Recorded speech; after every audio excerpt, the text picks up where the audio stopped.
Hey, everybody, welcome to another episode of Take a Stand with Tracy Wilson. I'm just going to pop on here and mute this so that I can make sure that you guys can actually hear me and see me loud and clear. We're getting a little bit of feedback this morning on this live show, as sometimes we do. So I just wanted to come on really quickly and tell you guys what's in store for you on today's episode of Take a Stand. Today I'm joined by the amazing Lynn, and I wanted to share with you her journey, the journey of how she became, I'm going to say, happily and unemployable. So after being told by her ex-husband that any attempts that she is going to have as far as like trying to build a business or generate any type of income were absolutely laughable at best, she's actually gone on to found a book editing business, and she's grown it to over 6 figures in just 12 months, whilst also homeschooling her 3 kids during a global pandemic. So I know that you guys are going to want to watch and you're going to want to listen to Laurie's journey, because there will be so many gems inside of this that if you listen really, really carefully, you too can go on to being happily unemployable. So hang around, because we're going to be talking all things happily unemployable in just a few moments. We'll be back in just a minute.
Well, good morning, everybody, and welcome to the Take a Stand show. This is the show where we share inspirational, motivational stories from women who have overcome adversity, beaten the odds to go on to build success in their business, their family, and their lives. So if you're a woman who is wanting to do that, then you want to hang around and you want to be a listener of the Take a Stand show. Today's guest, I am so excited to bring her onto the screen in just a moment, because she is full of energy, vivacious, so inspiring. I want to introduce you guys to her now. So welcome to the show, Lynn. And let me unmute her so you can actually hear for a moment. Hello and welcome. Thank you, Tracy. So excited to be on your show. I can't even begin to tell you how thrilled I am to be on the show with the co-author of The She-Myth. Ah! Well, thank you so much. And we're so excited that I was telling Lynn that before creating the show, the book, The She-Myth, was kind of like the inspiration behind creating the actual show that goes with this book. So for those of you who haven't got yourself a copy of the She-Myth book, Laurie may well talk about the book and maybe some of the impacts that she's had as a result of reading it throughout today's show. We're going to try this a little bit differently, guys, just so that you know, live show here today. We're getting a little bit of feedback. So I'm going to try and do my best to control the audio. And when I'm speaking, Laurie will be, she'll be muted, and vice versa. So I'm going to unmute her now, and I'm going to mute me. But before I do, I want to ask her some questions, right? So I want to know about Laurie, what was the background, and like way back when, Laurie, when you were in a stable job and kind of life was so different to what you've got right now. I want to know kind of like, what was the catalyst for this massive change that you had? What was the adversity that you overcame? And how did that kind of like take us on a journey as to how that all unfolded? Absolutely. So before I got married back, 1999, I was working full time And when I got married, we decided mutually that I would work part-time, he would work full-time. And then if and when we ever had children, we wouldn't feel the impact of the income, having to pay for childcare or having, a dual income family reducing to one for a period of time or whatever. So I ended up homeschooling 3 children and essentially being a stay-at-home mom for 15 years, and then I went through a divorce, and all of a sudden I had to take those 15 years of stay-at-home mom parenting and translate that into the workforce. And I had friends telling me, like, you're gonna have to get a job, and I'm like, I'm gonna have to get a business. I still want to homeschool. I still want to run my kids to acting gigs. I still want to be there and be present for them. I don't want to have to work a standard 40-hour-a-week job. I want to be able to work on my terms. And so, interestingly enough, as I was going through my divorce, my ex-husband had the gall to say, any attempts that you might make at generating income are laughable at best. And I was like, okay, well, we'll see about that. And then fast forward a couple of years, and in 2020, I built from the ground up, from 0 to 6 figures, a book editing business that now employs not only myself, but also other women who are in challenging situations, who are divorced and trying to raise kids, or who are on the autism spectrum and, don't want to work in a traditional environment. And so, yeah, I was like, you must not know about me. Absolutely love that, Laurie. And like, one of the things that I want to know, I love the fact that you've kind of found your thing. You said, you know what, even though you've said that, you must not know about me, because you wait, you've been married to me for how long? And you still don't know that I've got the tenacity and the drive to actually create this. You just stand back, honey, and you just watch me go. And obviously you have just gone. But the fact that you've really connected that your experience, your journey with how you, stay at home mom, homeschooling kids, hugely busy, and, I can only imagine what that's like to have to homeschool 3 kids and kind of try and keep everything in check. And then go, do you know what? My life now, as I knew it, has been tipped upside down, because the way in which we set out to create this was that my husband was going to be the breadwinner. I was going to do all the things behind the scene, because that was kind of the way that it was supposed to go. And so that world that you had created was completely thrust upside down, and going, what am I going to do now? And then having your friends say, well, the way that you need to go get a job, because that's what normal people would do. And you're going, actually, no, because I realize what I need to continue to do in my life.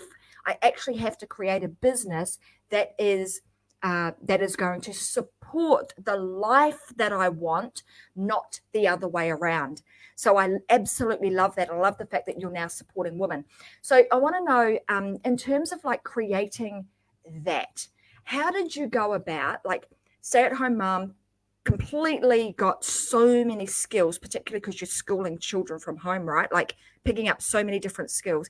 How did you end up being in the book editing space? Like, how did that come about? Well, I actually started editing books back when my oldest was a toddler. He's now 17 years old. But I just did it for friends, friends who wanted to write books, who needed someone to read them and just make sure that they flowed and they sounded good. And then they would pitch them to, maybe a publisher or an editor. And again, what I heard was, this is the cleanest manuscript we've ever had. This is actually really well written. Or I have one of my very best friends in the world. She's a Jane Austen fan fiction novelist, and she sees all of her other authors in her space get torn apart. Their reviews are just brutal because they're self-publishing and they're Americans writing this, British literature, at least, sort of inspired by. And the books that I had spent some time in, that I had edited, got rave reviews from these, British critics. And she's like, you're actually really good at this. Like, this is something that you should do full time. And I just didn't think that I could make any money at it, And then it wasn't until I started my own podcast that my podcast coach said, "Hey guys, Dan Henry just wrote his first book. And he normally doesn't do interviews, but he's willing to do them to help promote his book. You should go get him on your show." So I reached out to Dan Henry and said, "Hey, congratulations on writing your first book. As a book editor, I know what a grueling process it can be. Would love to have you on my show." And he goes, "Oh, wait, you're a book editor? I need to hire you." And I'm like, "Yes, you do. And here's why." And once I edited that book and we knocked it out in, record time, and I was really meticulous. He says I cared more about his project than he cared about his project, and he had never worked with anyone who had that level of intensity, like it is going to be great. Just, put the brakes on, put your seatbelt on, we got to go. Then he started putting me in front of his high level mastermind students and said, "Look, every one of you needs to write a book. And if you want it to be as good as mine, you need to hire Lori and you need to give her a deposit right now." And in 15 minutes, I made $15,000 with his recommendation. Yeah, wow. Well, I just want to say, I want to sort of turn around because that book that you speak of is actually on the shelf just over there. I actually have a copy of that. I have a copy of that book. I could get up and walk over there and pull it off the shelf. I absolutely do. I'll show it to you after the show. But congratulations to you. I mean, the thing, our audio is... It's still, I don't know if you guys can hear this. Can somebody let me know if you guys can hear that feedback? Because I'm going to go back to muting the two of us in just a second. I just want to make sure that you can hear everything we're saying. Let me know if it's okay. Yeah, here we go. Okay, so because one of the things I think we've done particularly well then is putting yourself out there. So being a I'm going to mute 1 minute. So being, yeah, audio is off. Yeah, thanks, Cassie. I thought it was too. I can hear a delay. So I'm going to fix that by muting the two of us. So one of the things that obviously you did, because you did all of this smack bang in the middle of a global pandemic. And most people would think, "Oh, well, Lori, what are you doing? You're going to try and start a business in the middle of a global pandemic?"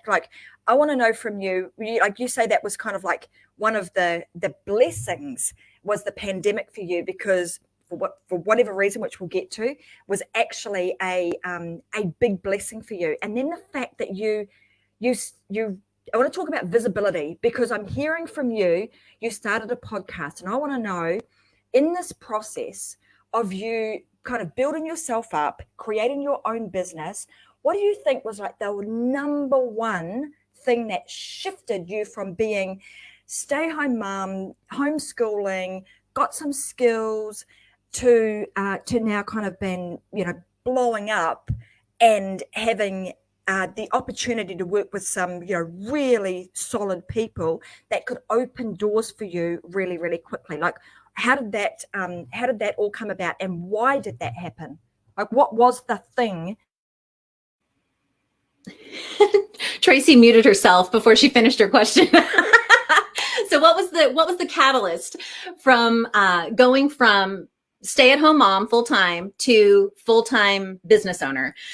And honestly, I think that for me, it was a slow build. I can look back at my yellow brick road and I can say, I tried network marketing when I was a full-time mom. And when I was doing that, one of the mentors that I had recommended the book, Bob Proctor's It's Not About the Money. And I listened to that book again and again and again. And then Bob Proctor told me via email about an SEO group that was teaching a way to make money online, and he highly recommended them. So I check out OMG and I start to try to learn SEO, and it's they're speaking Russian and I don't speak Russian, and I just tried so hard to learn it. But then they had a live event in Nashville, and I live in Nashville. So I thought, I'll attend the live event. So I attended the live event, got introduced to Myron Golden and Kevin David. And I started learning some Facebook advertising tactics from and digital course stuff from Kevin David, started really following Myron Golden and listening to Myron Golden's podcast. Well, then I find out they're both going to be at Funnel Hacking Live, and Myron Golden's mentor is Russell Brunson. So when someone I'm following says, I follow this person, I follow that person too. Like, I want to go where the gold is. So I start following Russell Brunson, and I start listening to his like the Marketing in Your Car original podcast that he was doing, and started, really gleaning from him in terms of business. So attended Funnel Hacking Live, and it was there that I decided to go all in on their coaching program. That's where I met Jamie Atkinson, who was my podcast coach. And I just had this burning desire to give back.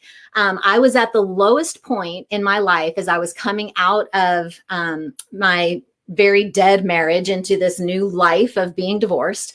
And listening to podcasts is what kept me, and you ask what is the one thing? I would say the one thing that kept my head above water, that kept me from feeling like I was drowning, that kept me from feeling overwhelmed and frustrated and alone, was listening to podcasts.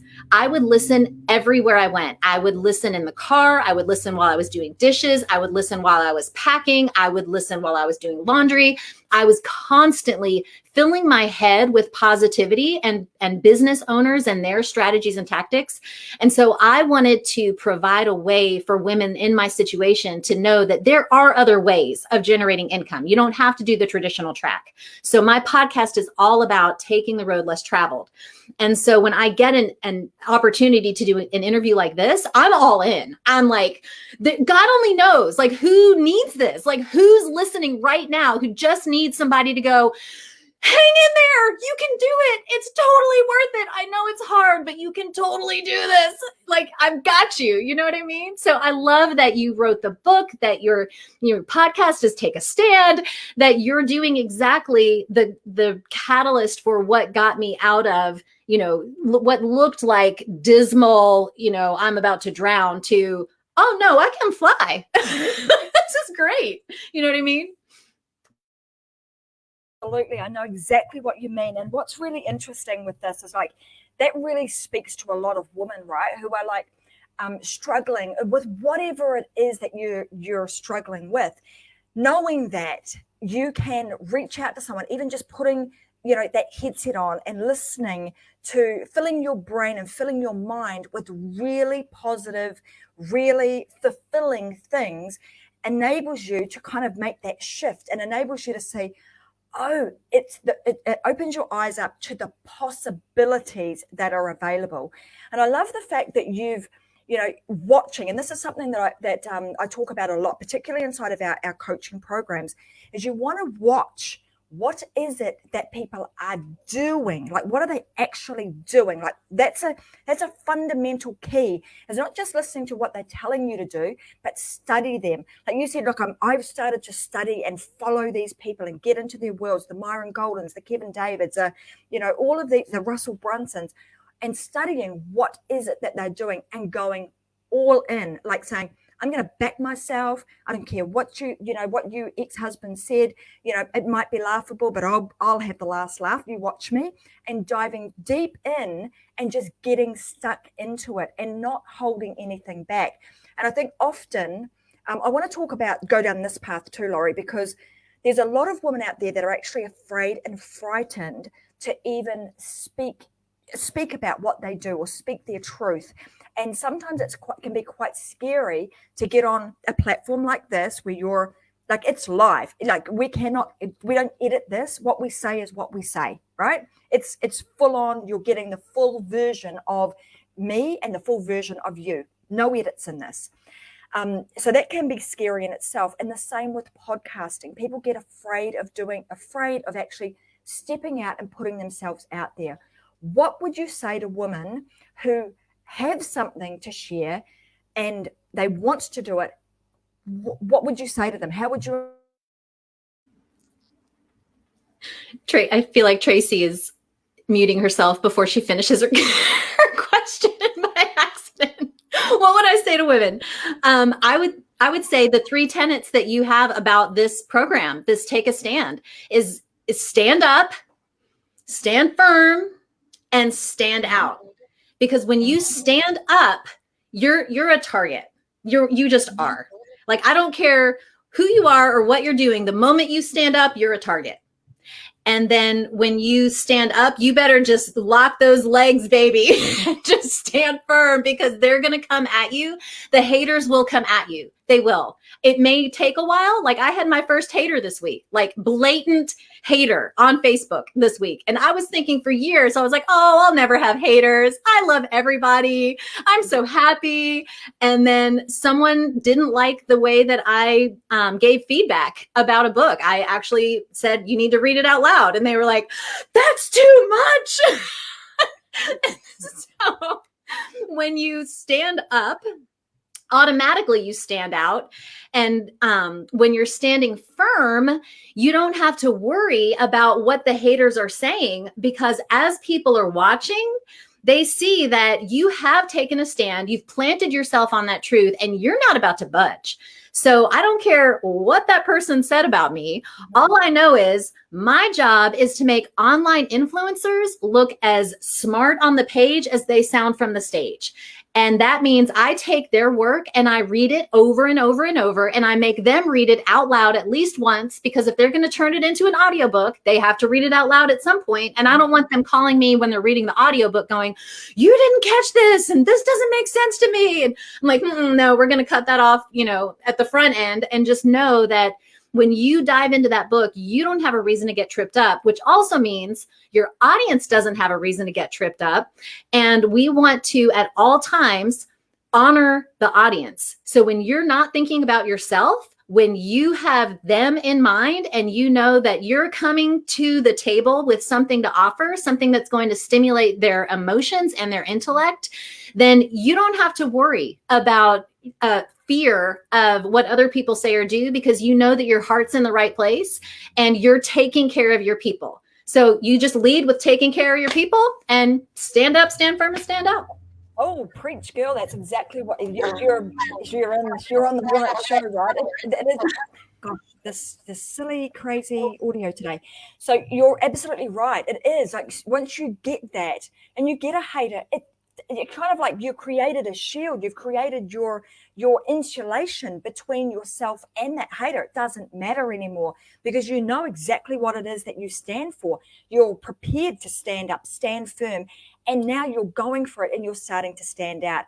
And I guarantee, even though you've got one hater, you will have, thousands and thousands of lovers. And that's the beautiful thing about doing this. And like you say, if you can put the audience that you're speaking to and them at the forefront of your mind, and that's what you're doing with intention, then it doesn't matter.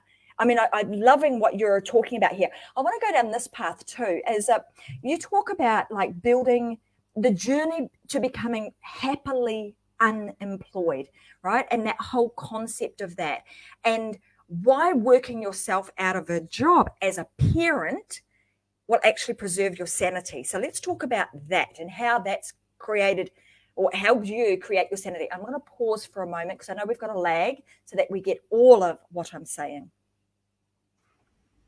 Good job, Tracy. That was awesome. Yes, I am a huge advocate of, as a parent, your job is to work yourself out of a job. That's it.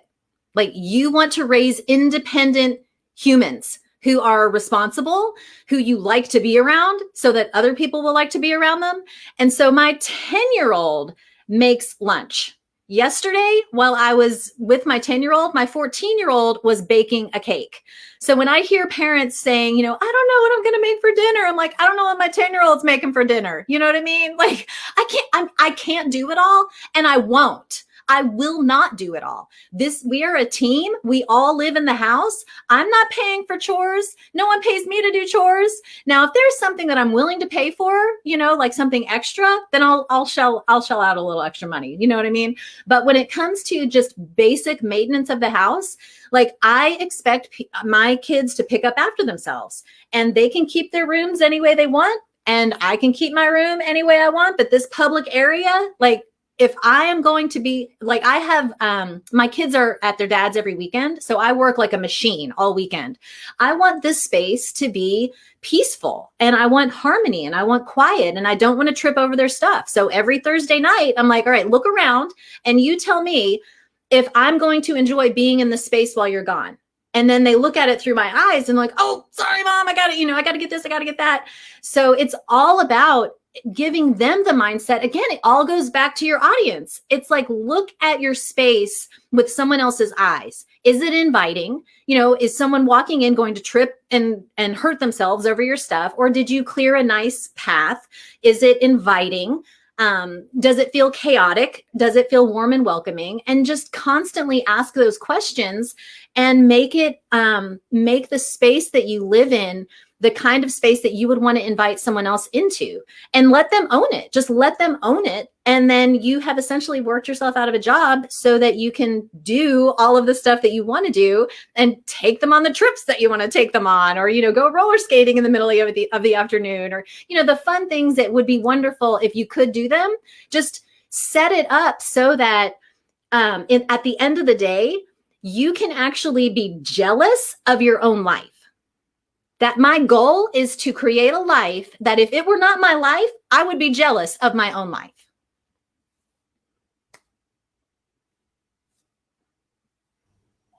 And unmute and mute.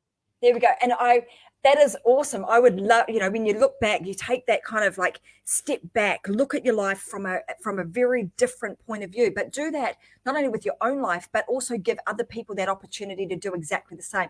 I love how you're very much in alignment with the kind of stuff that I do with my kids too, and they're much, much older now. They're all adults themselves and starting to have their own children and starting to do the same sorts of things. But I know that, with you doing that and you instilling those really strong foundations, beliefs, and rituals into your children, you've learned them from somewhere. And I know you've got some stories or some things that you've learned from your 90-year-old grandmother.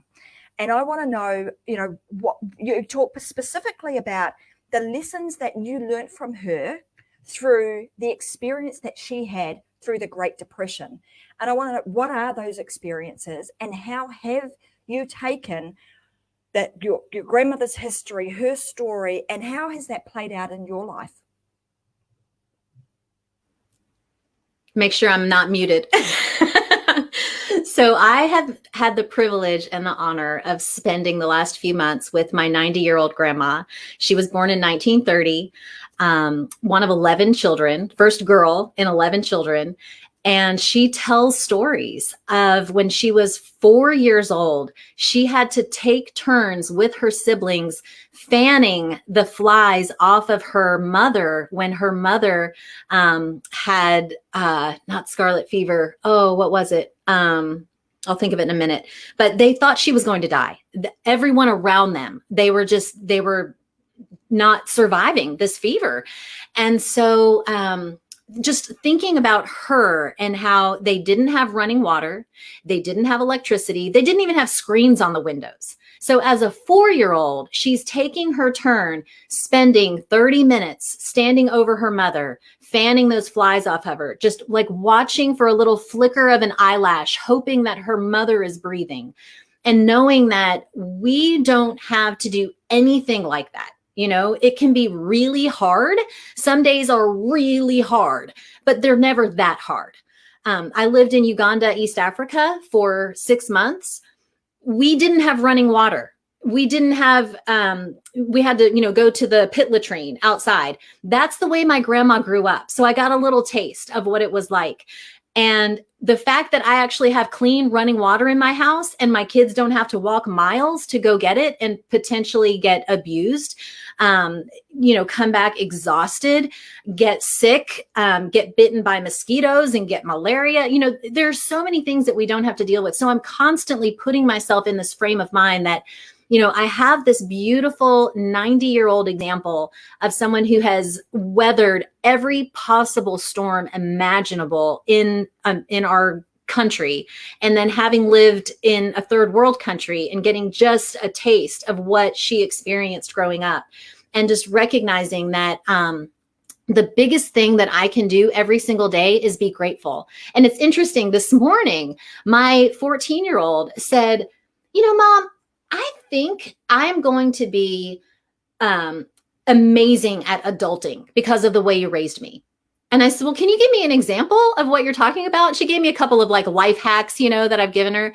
And she said, but I think the biggest thing that you've done is ever since I was 5 years old, you had us say 3 things at the end of every day when we were doing our bedtime prayers that we were grateful for. We would do our thankfuls, and they would come up with 3 things from the day that they were thankful for. She said, I'm grateful all the time. I'm the most grateful person I know. I look around and everyone is so ungrateful, but I am so grateful because you instilled in me to look for throughout the day, what are the things I'm grateful for? Because I'm going to have to tell you at the end of the day, my 3 things. And I read just this morning, again, there's this compounding effect. Alex Sharfin, in his email today, it was all about gratitude. And he and his wife, Katie, they do the same thing with their girls. At the end of the day, 3 things. What are the 3 things you're grateful for? It revolutionizes your experience. And when you can look at your experience compared to that of someone who has weathered the Great Depression, it's transformative. Like the things that you think are hard are like, oh, well, okay, it's not that hard.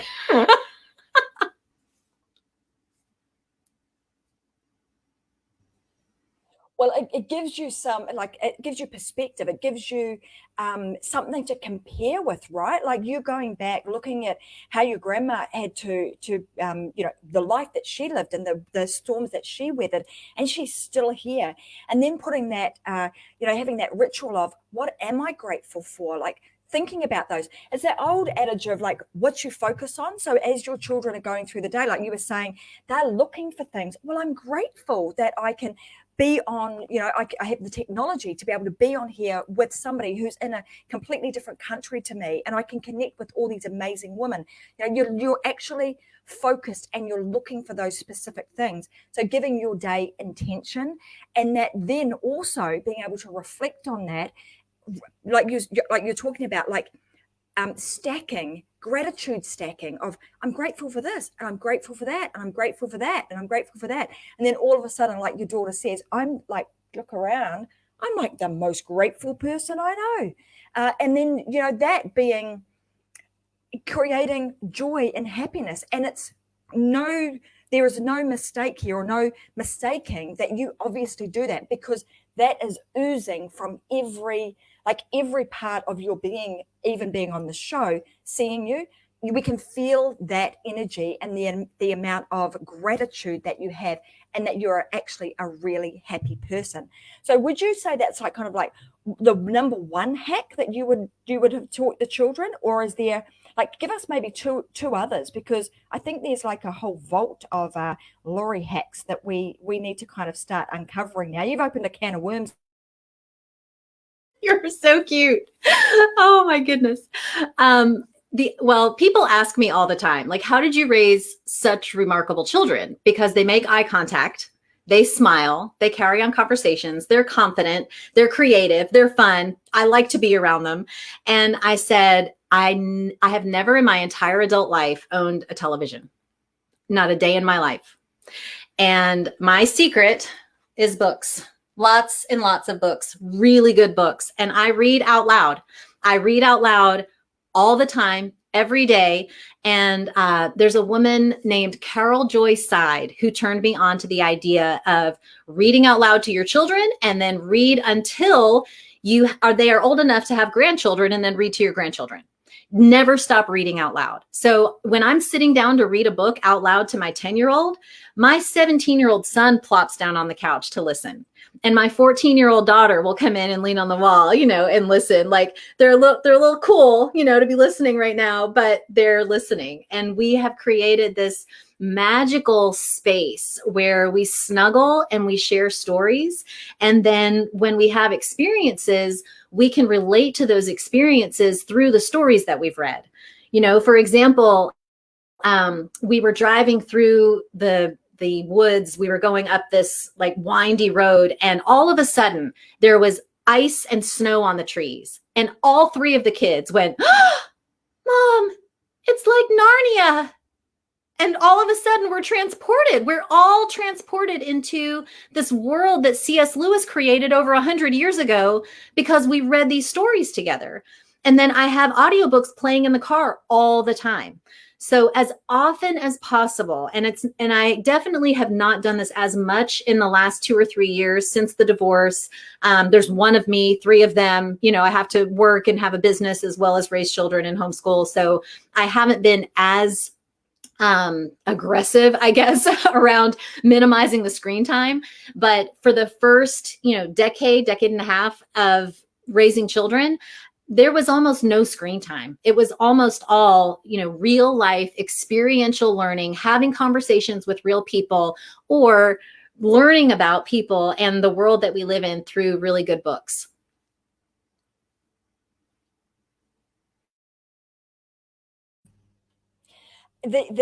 The what I'm hearing with this, and I'm sort of reflecting even on my life and what I've done with my kids, and when I think back to some of the things that I've done over time, particularly I'm going to say particularly with writing the book, doing this show, being very forward about what I believe in, and all of those sorts of things. Often we go through, and probably way back when you were reading the books to the kids when they were little, and you were homeschooling them, you're in the thick of it, and you're doing the best you can because that's what we do, without necessarily kind of thinking about, I'm doing all of these things with solid intention that I'm going to drill into my children that it's the right thing to do, to read a book, etc., etc. And I remember me doing this like with the kids when they were little, and as they sort of grew up, I'm thinking, like you were saying, the daughter sort of hanging on the wall going, I'm listening, but I kind of really don't want to show mum that I'm really interested in listening because that wouldn't be cool. Kind of having those experiences with them as they kind of matured and got into their teenage years. But then now, like I'm seeing even, my sons, really they're goal setting. They're reading books. They're very, very much into, their business space. Like, how do I do things differently? Like really watching what you do. And like we were talking about a little bit earlier about you watching what some of these other influential people have become influential in your life, like watching what it is that you're doing. Your children and the next generations are doing the same thing. They're not necessarily taking in the teachings that you are giving them verbally, but they're very much watching what you do. And then before long, they start to actually emulate that. That's certainly been my experience. And now even with the next generation, so with my granddaughter, and I think back to when I was little, being 8 years old, there was no way in heck that you would have seen me standing in front of the classroom delivering any kind of speech. I would have been that shy and that scared to do that.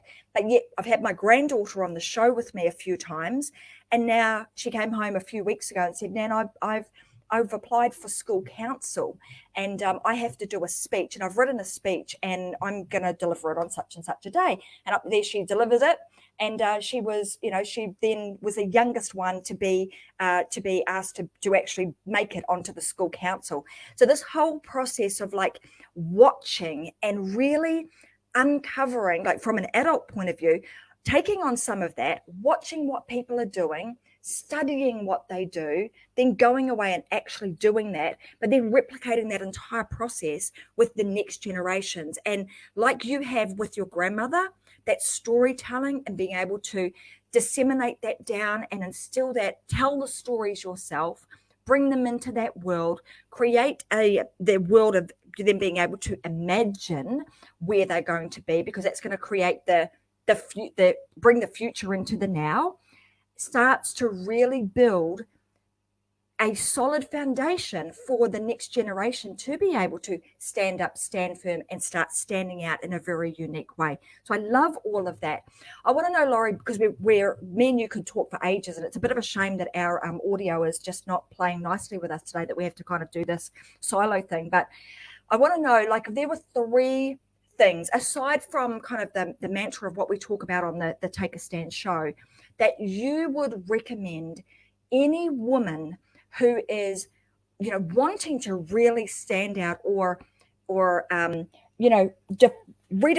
themselves in the world of business, what would be 3 things that you would advise them to do that they can start doing today? Am I unmuted? So the first thing that came to mind, it was so funny. You held up the book at the first time. The first thing I thought was read the She Myth, read the book. I read the introduction to my 14-year-old and she said, oh, they need to get the audiobook done so we can take a road trip and listen to it together. And I told Vicky Helm, I'm like, you need to do the audiobook. And she's like, we're doing it. I'm like, yes. So yes, read books like the She Myth.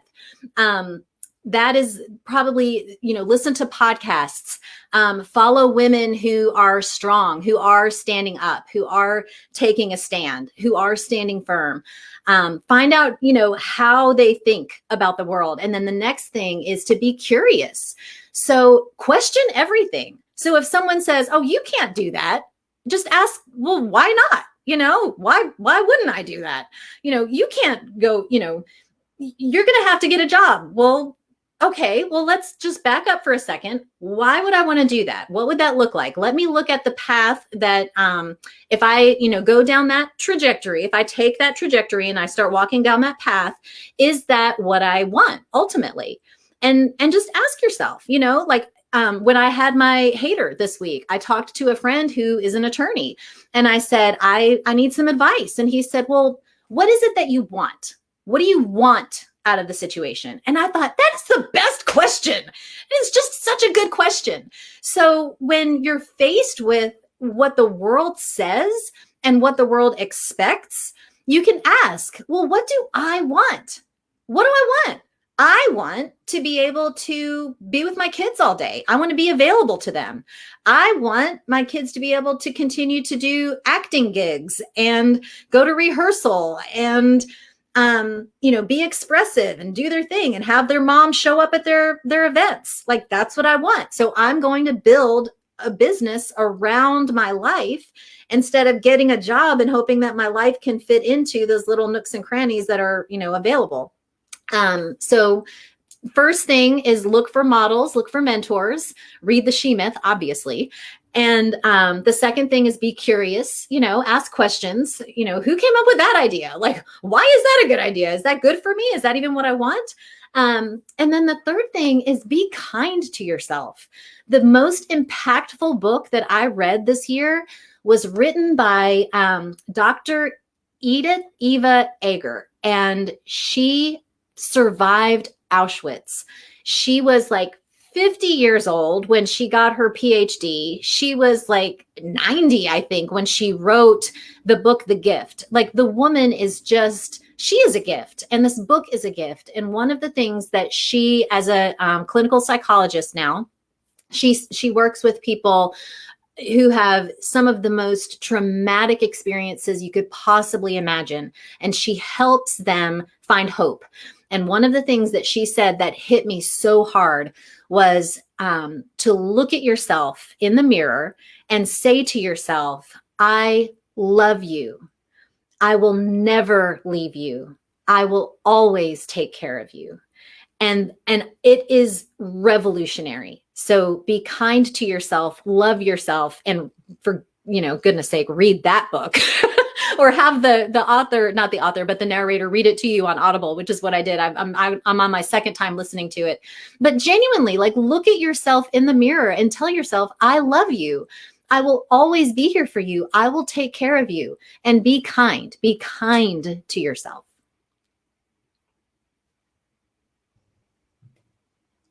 Thanks, Laurie. I love all three of those. And, that's fantastic advice that you're giving other women out there. I mean, obviously, they can go in, if they want a copy of the She Myth book, you can go and get it at the moment. It's like 99 cents on Amazon. You can get the ebook version.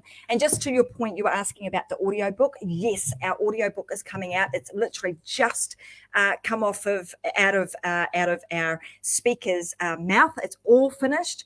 We are just about ready to have that uploaded and to make that available. So probably within the next 6 weeks, you'll see that available also in Amazon. So for those of you that want a copy of the book, go to amazon.com and just look up the She Myth and you'll be able to purchase it on there.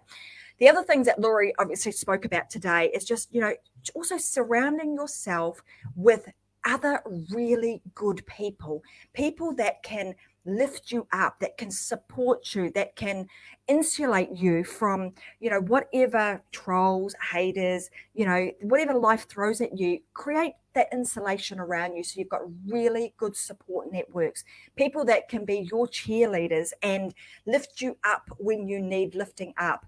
And also, switching off the things that don't serve you and being very, very true to who you are and thinking about, well, what is it that I really want? Am I doing this because I'm trying to please somebody else?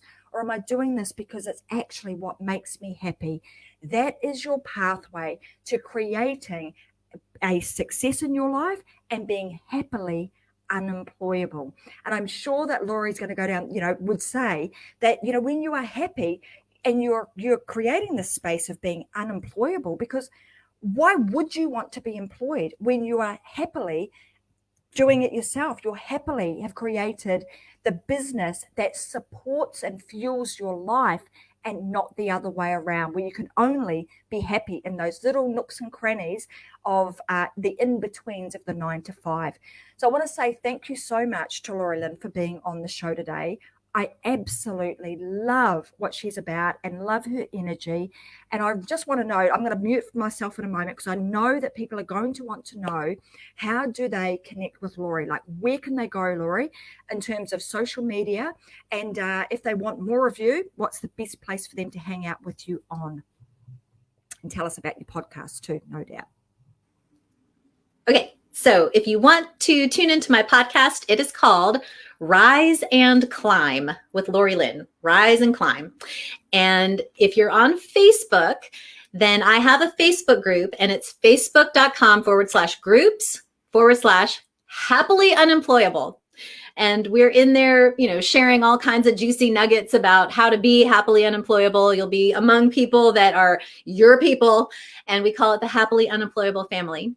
On Facebook, I'm Hey Lynn, so you could find me there. And I'm not really on a lot of social channels. I can only keep up with so much. So podcast, Rise and Climb, Facebook group, Happily Unemployable. And I would love to meet you, especially if you're a fan of Tracy Wilson and Vicky Helm. I mean, come on. Does it get any better than this? You're just way too kind. Thank you so much for that. Look, I want to say, guys, you want to go and hang out with her. I mean, who wouldn't want to be around that energy, right? So go check Lynn out. I want to say thank you so much to her for being on the show today. Even with our little, we were trying this little different thing today with having to mute her and I, so a little bit disjointed. So I apologize for that. But fantastic to have her here. No doubt we're going to continue to have great conversations, and I'd love to know more about what it is that she's up to in the future. And you just never know, we might have her back on the Take a Stand show sometime soon too.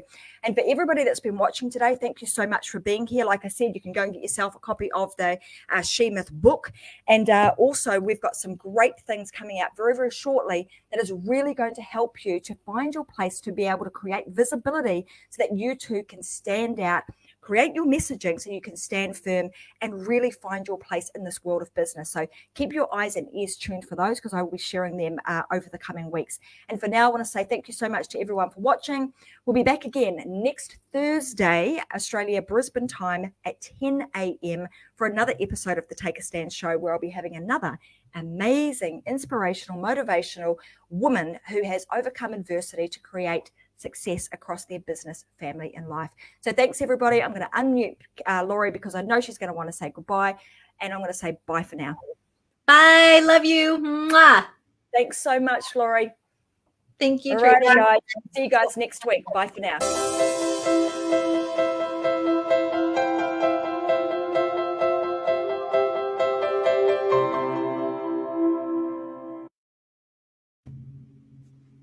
We did it.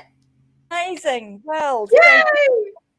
going on with that audio today. Normally it's good as gold. So it's just having a bit of a moment one of them days, but we managed.